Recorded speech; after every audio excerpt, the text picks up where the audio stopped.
The Department of Labor at this time is in process of suggesting some legislation next year, and in light of this incident today, I believe that we will be wanting to go for some strengthening of our state laws.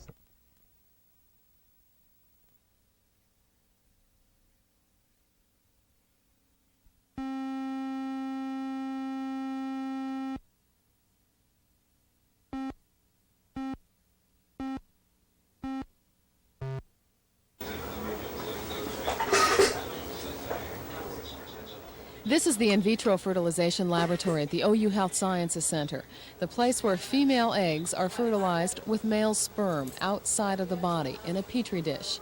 It offers hope to couples unable to conceive a child. To date, the in vitro lab here at the teaching hospitals is the only one of its kind in Oklahoma City. It's barely 2 months old, and today researchers announced their first success.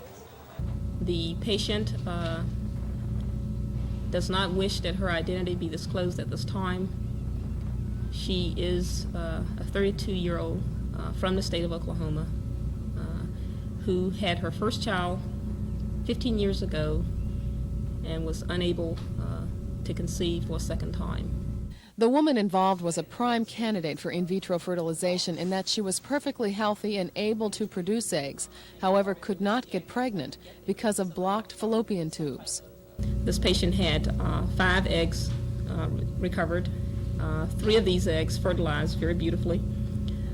They were in the laboratory approximately 45 hours from the time that they were taken from the operating room and then transferred back into the uterus. The cost, $3,700 per try.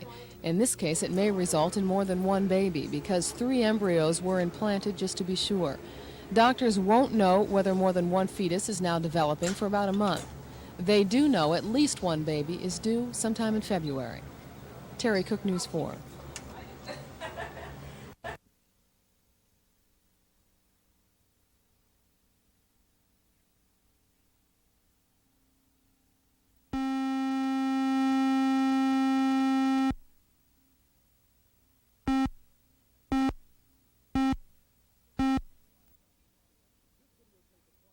This videotape acquired by News 4 today shows the aftermath of a fire and explosion at the Arlex plant in 1979. It leveled a 40-foot powder mixing building and a 20-foot fuse making structure. There were no serious injuries. News 4 also obtained a copy of the 6-year-old report done on that explosion by the State Fire Marshal's office. Most of the information in the report comes from statements made by owner Richard Allen Johnson. On the possible cause of the 79 fire and explosion, the report says, quote, he said that several days ago they had a spillage of powder in that area, but that they had wet it down. However, there was considerable powder still left on the ground in this area. The report goes on to say that after the fire started in the powder, quote, the wind was from the west and continued blowing sparks and pushing the fire toward the 2 buildings. Then they were ignited and a series of explosions occurred in the powder and chemicals they had in these buildings. There was some powder spilled on the ground, and apparently after it dried out, it still had some strength to it, and was set off by any one of a number of things. The report says the exact origin of the 79 fire could not be determined. But the final line of the report says, quote, the fire is apparently of accidental origin, and the case is closed. Jeff Fowler, News 4.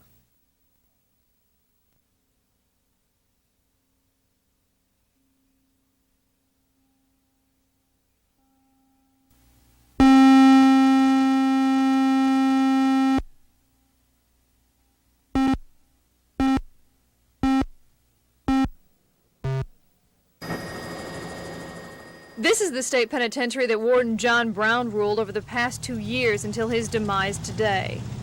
Soon his name will be replaced with Gary Maynard, the new warden. And soon this grand home will only be a bitter reminder of his abrupt removal from office. I didn't like the way that the exchange was handled because it was very clandestine. There was nobody knew anything about it. I had no inkling about what it was going to come. And then while I was on my way to the city, well, the new warden was coming down here and taking over my office, and I have a problem with that. But While Brown dealt with several hostage situations and deaths in the prison over the last 6 months, the escape of these 5 dangerous men was the final blow to his career. Still, he defends his actions and blames staff negligence for the problems. Any escape from inside maximum security is unacceptable. But we only had 1. However, it was multiplied by 5. So that was a big thing. This correctional institution is quiet tonight as the new warden takes his office. But Brown says the peacefulness could be broken soon when inmates see just how far they can push the new director. In McAllister, Ann Nyberg, News 4.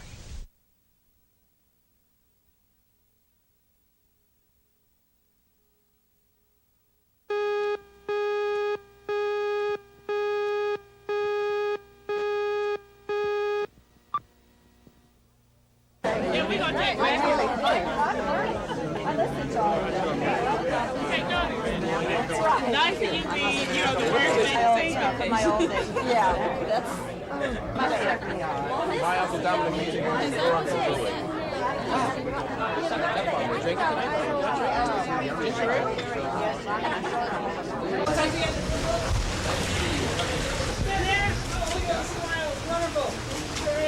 How about a kiss? One more. What about your husband? We don't have one. We don't have one over either. They are.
Sometime between 3 and 4 o'clock this morning, what's being called the worst crime in the city of Edmond's history took place at this Wynn's IGA. 3 employees were herded into the back storage room and shot to death. They were found shortly afterwards. By daylight, crime investigators were dusting for prints and trying to come up with any clues available. They have little to work with. They know for sure 3 men are dead. They know the last register sale took place at 3:40. They know an Edmond police officer had come by and checked on the store at 3:05 and found nothing wrong. They also believe there is more than one suspect involved.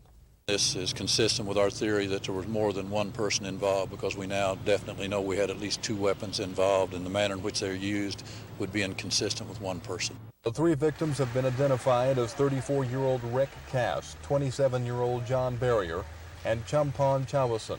Bob Macy says the men were gunned down in the prime of their life, but he believes their deaths could have been avoided. If they'd executed Roger Dale Stafford, this wouldn't have happened. The investigation will continue throughout the day. The store will remain closed.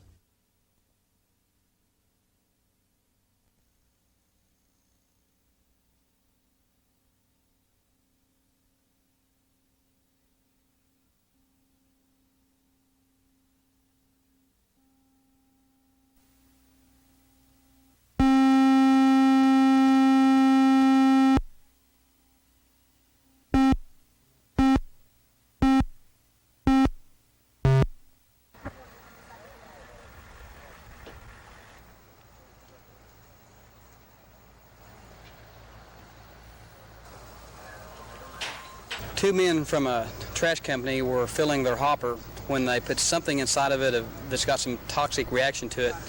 When they operated the hopper mechanism, the jar or whatever it was evidently broke and some fumes got into the air, and it asphyxiated both members almost immediately.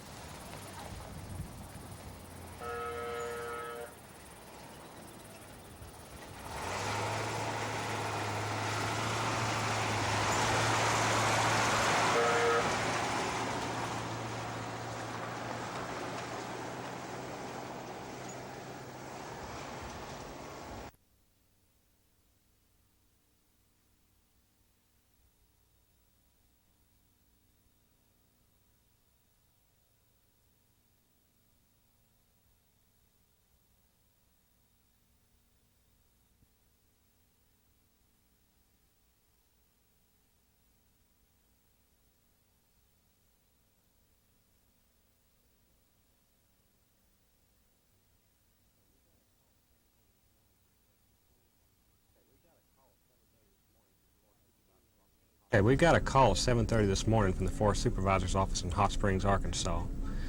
We had our crew on the road to Hot Springs within 2 hours and in Little Rock by noon. They were picked up there in Little Rock by a charter jet and shipped to Nevada.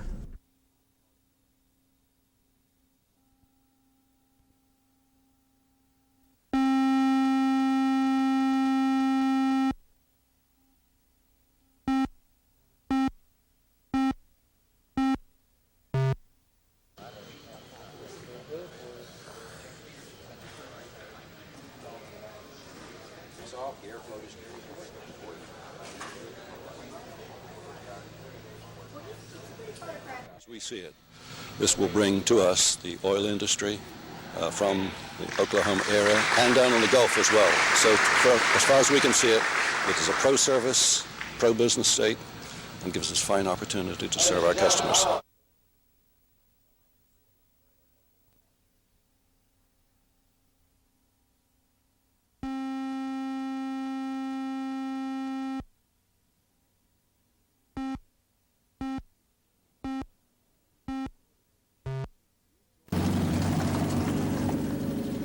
East Norman residents will tell you that this bridge makes a good fishing hole, but leaves something to be desired otherwise. They'll tell you about many roads in sad repair, too. The bumps aren't the only issue. They are concerned for other reasons. We're concerned about the fact that the bridges may collapse when school buses or large vehicles or even cars go over them. The Norman City Council is concerned, too. The city manager says some bridges and roads are already slated for repair. The others may be included in a bond election. At that time, it'll be up to the city council to determine whether or not they desire to call a bond election, and if so, it would be presented to the people probably in October or November of this year. East Norman residents are hopeful that will happen. They're also hopeful that no accidents occur because of the roads before them. Dan Slocum, News 4.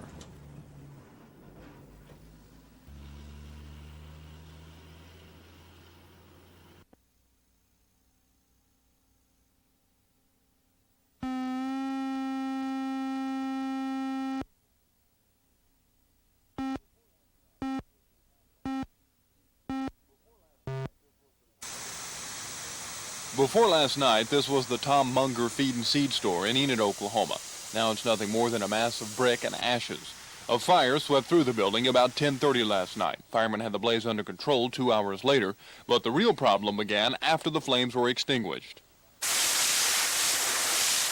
This morning, firemen had to constantly keep water on the rubble because there is a chance some dangerous chemicals were stored in the building, the most dangerous being phostoxin, an insecticide used in wheat fields. The water knocks down any particles floating in the smoke. Fire officials say they will not have to evacuate anyone, but they won't be taking any chances either. I wouldn't recommend anybody get in the area that's involved in the smoke or even the area where possibly embers have fallen on the windward side of the building because of the possibility of contamination. This is the second time in a week Enid firemen have had to contend with a dangerous chemical problem. Last week, a 20,000-gallon tank of hydrochloric acid was found to be leaking here. In that incident, as in this one, firemen were able to get to the problem before it got out of hand. But they admit in both cases they were lucky. Kevin Ogle, News 4 in Enid.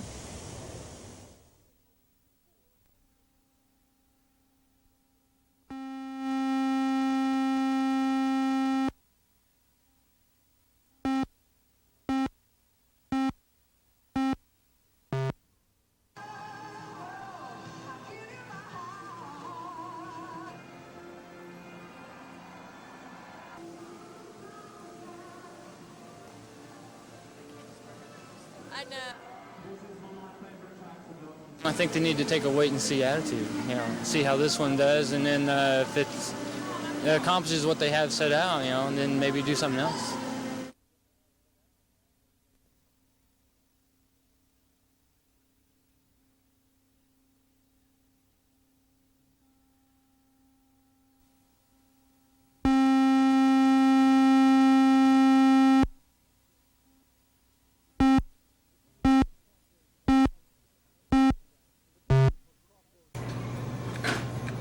The good news for Crossroads Bank customers and the FDIC is that the bank's records were in relatively good order, and there were not that many depositors. And so this afternoon, the FDIC was preparing to print up checks to pay off insured depositors beginning tomorrow morning. This time we are way ahead of schedule, and we'll begin printing checks at this time through our computer system and organizing those checks where we could open up tomorrow at 10 o'clock. Right now, it looks like we shouldn't have any problem. But at the same time, it has been a rough 4 days for customers who had checking accounts at the bank. Outstanding checks won't be honored, and businesses like Briscoe's RV and Fun Park are refusing to take them. Manager Lois Tanner doesn't like having to do that, but she felt she had no choice. We just don't want to be the short end of the stick. We're just not big enough. We haven't been here long enough to really take any big loss, and we try not to do that. We don't want to hurt anyone's feelings, but we just don't do it. FDIC officials say they know checking account customers are having problems, but say all they can do is give them their money so they can open accounts somewhere else. But it will not be a reflection upon their credit. It will be stamped, draw ye bank failed. It's an unfortunate and very inconvenient situation, but the best way to resolve that is to come in, pick up your check, open another account in another institution, and reissue the check. The FDIC, with the help of former bank employees, is still totaling up the uninsured deposits and checking the bank's outstanding loans. Bello says he hopes the uninsured depositors will eventually get 80 to 90 cents on every dollar that was uninsured at the bank. Jeff Fowler, News 4.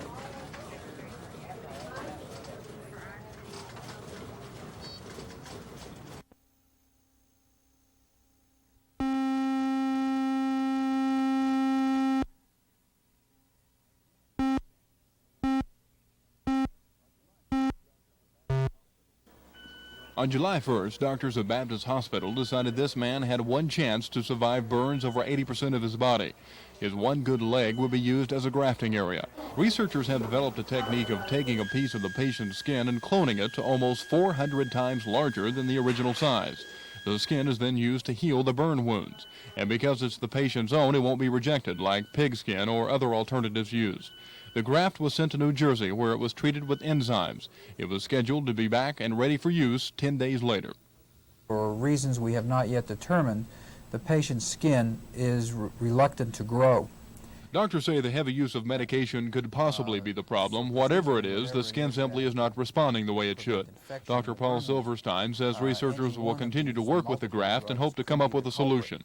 The way we've tackled this is by repeated washing of the skin cells, so that whatever agent was in the cells, we hope to be able to leach out of them. We appear to be having some success at this. The patient remains here at Baptist Hospital, and the risks continue to grow. His burns are so severe, every day poses a new problem. Silverstein says the clothed skin could be here within 10 days, and he's hoping it won't be too late. Kevin Okla, News 4 at Baptist Hospital.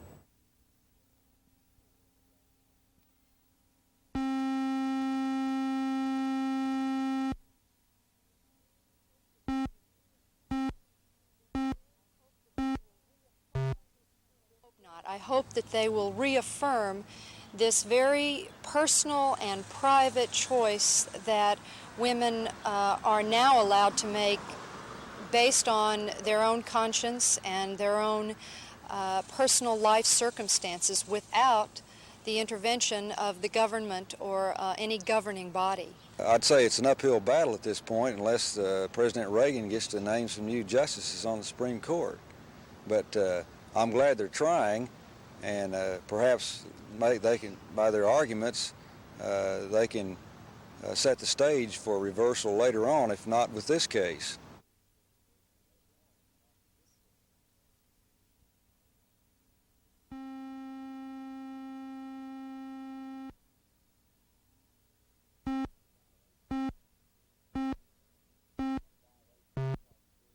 Democrat. I think the violation is quite clear.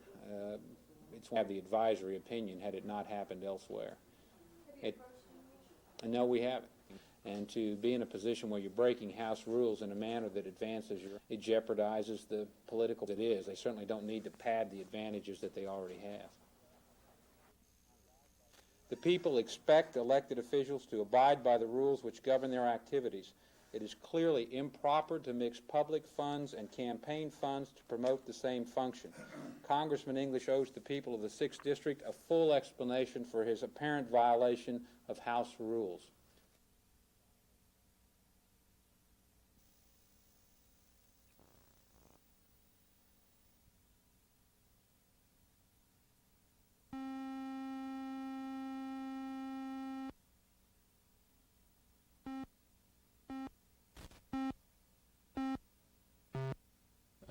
But there are actually a number of sites that are possible reasons and to make it possible to restrict access.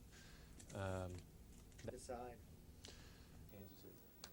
So we're very close to Dallas and Kansas City, but we're quite far from. There are differences between Oklahoma City and Tulsa. We're a little more broad-based in our basic manufacturing. We're a larger city with a larger market. We come out very well most of the time.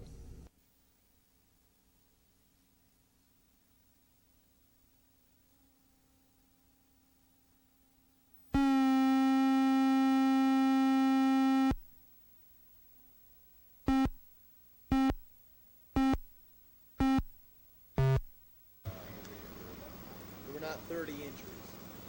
No. But you transported 30 people.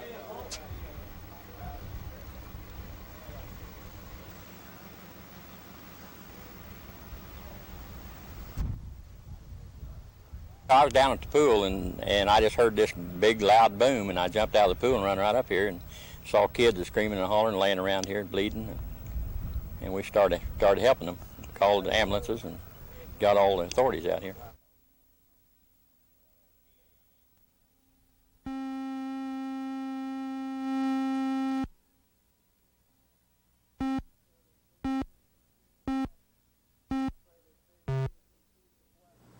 We pray this day that you would continue to bless us with freedom, with liberty, and help us to bring justice to those who are missing in action and those who might still be kept as prisoners of war.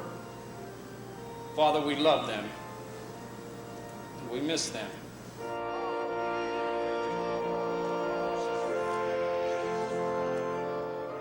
They sang together, they remembered together.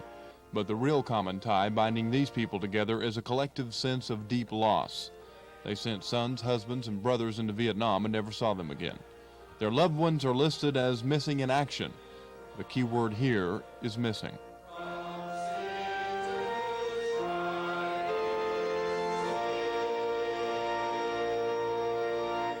They're still missing, and we must continue to search out that mystery.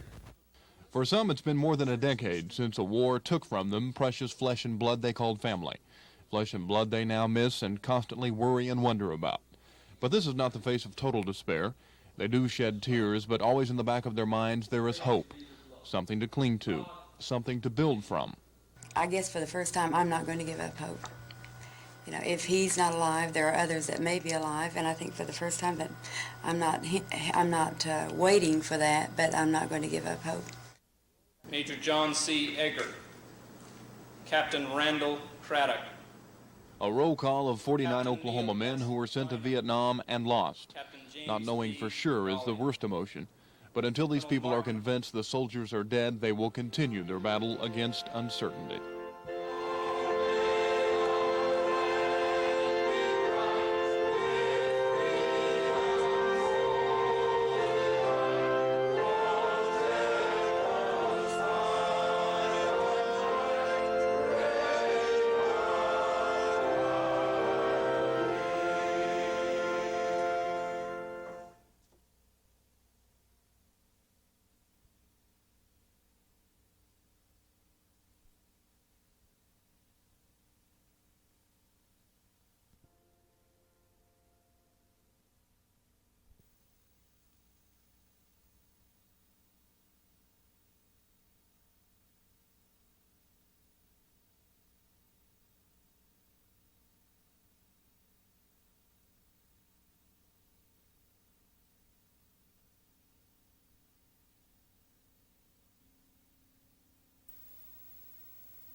Armies may move on their stomachs, but legislatures move on their copy machines. Carlton McGowan is working late tonight, copying the bills which may become our next laws. We've been at it all day, you know, and we tired and all that, you know, but I think we're gonna pull it out tonight. Midnight oil burning lawmakers and assistants need nourishment. Their midnight munchies mean money to the neighborhood snack bar operator. I like it myself, because after legislature's over, well, the money's over for my concern. It's awful slow. The long night saps the strength of even the youngest Capitol employees. It's pretty good when it's over, but it's tiring, real tiring.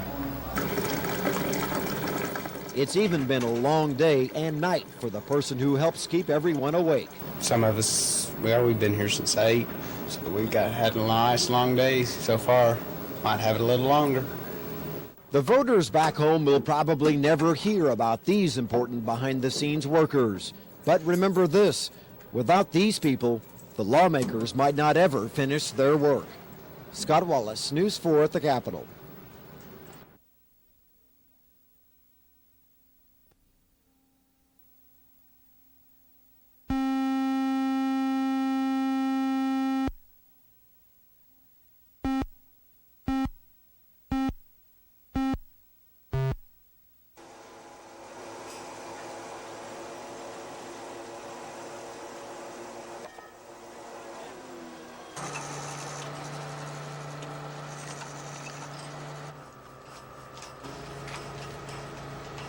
Oh, we're already having people call in and reporting on their neighbors.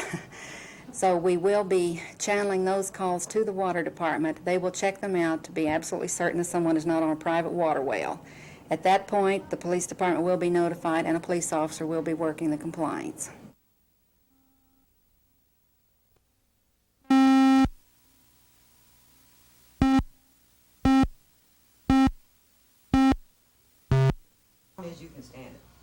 Gina Janet Johnson tried to rent this home in northeast Oklahoma City, but the couple claims they were turned down only after the owner saw that she's white, he's black. There's some reason they don't want me to rent this house. Only thing I could think of is, wow, there's a white woman with a black man, a bunch of kids, boom, that's it. Never came up with you have too many children, you have this pet or that. They just said that it was rented. The Johnsons had to go to Fort Worth to file a discrimination complaint. Oklahoma did not have a fair housing law to protect couples like the Johnsons until today. This is a great step forward as Oklahoma continues to be concerned about fairness and the treatment of its people. And the fair housing law is an appropriate piece of legislation that we should sign. The new fair housing law bans discrimination on the basis of sex, color, race, religion, and handicap. Property owners may now have to pay for their prejudices if they refuse to rent or to sell their home. The fines are up to $5,000.